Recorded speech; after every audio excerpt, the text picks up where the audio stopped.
To the American public, though, he's best known through his book, Man's Search for Meaning, that has so far sold over 1 million copies alone in this country. Dr. Frankl, how do you feel about this success? Frankly speaking, I don't see therein so much of a merit or achievement on the part of the author of this book, that's me, but rather a symptom on the part of the mass neurosis of today.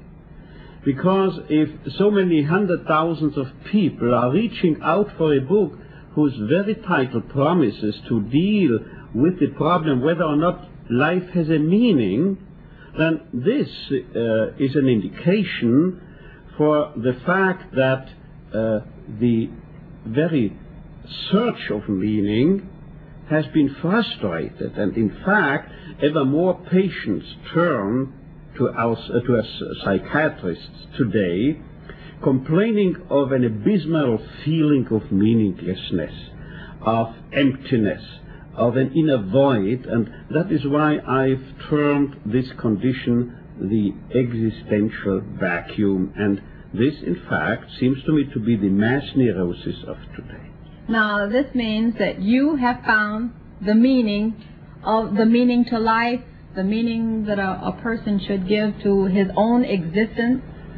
You see, we psychiatrists are not omniscient. We cannot know what the meaning of a particular life is. Mm-hmm. We psychiatrists are just omnipresent on all television screens, on all international meetings and so forth. So we can never give the meaning to the life of a patient, but we may well assist him in finding, in discovering the particular meaning of his life. And this, in fact, is the assignment of that approach to mental illness I've denoted logotherapy, because logos, in fact, means meaning. Mm-hmm. And we are out to help our patients to rediscover the meaning in life. Mm-hmm. Now, you came upon logotherapy because of your horrible experiences in Nazi concentration camps. You faced death many times, and you saw people who suddenly became less than men, who became frightened, and you suddenly found that life had a meaning for you. Is this how logotherapy really came into being? Actually, it is a myth that has been developed and spread by some publishers, that I came out from the concentration camps of Auschwitz and Dachau with a new psychotherapeutic theory. Actually, in actual fact, when I entered Auschwitz, I had a full book-length manuscript in my pocket. Mm-hmm. It was the manuscript of that book that later in your country has been published under the title The Doctor and the Soul.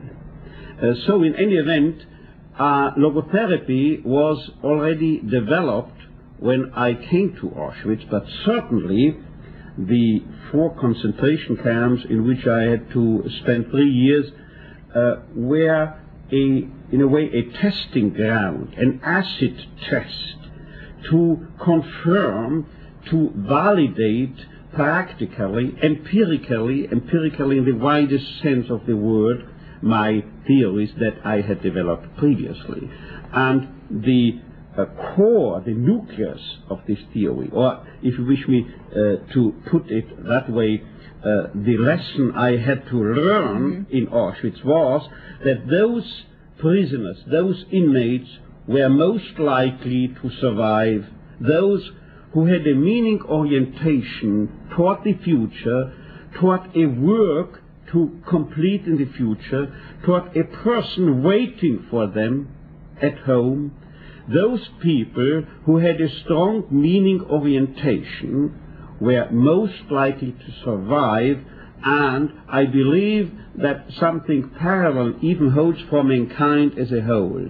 If there's any hope for mankind as a whole to survive, this survival also will be dependent on meaning orientation. Mankind will finally have a chance to survive only if mankind arrives at a the awareness of common meanings and values. Can we find meaning in any instance, in any case, a person yes, who faces death? Certainly, because I'm not tiring of saying life can be meaningful or made meaningful not only by doing a deed, by creating a work, and beyond that by our experiencing something or by our encountering someone, and to encounter him in his uniqueness means by loving him. But even if need be, whenever we are confronted with an unchangeable fate,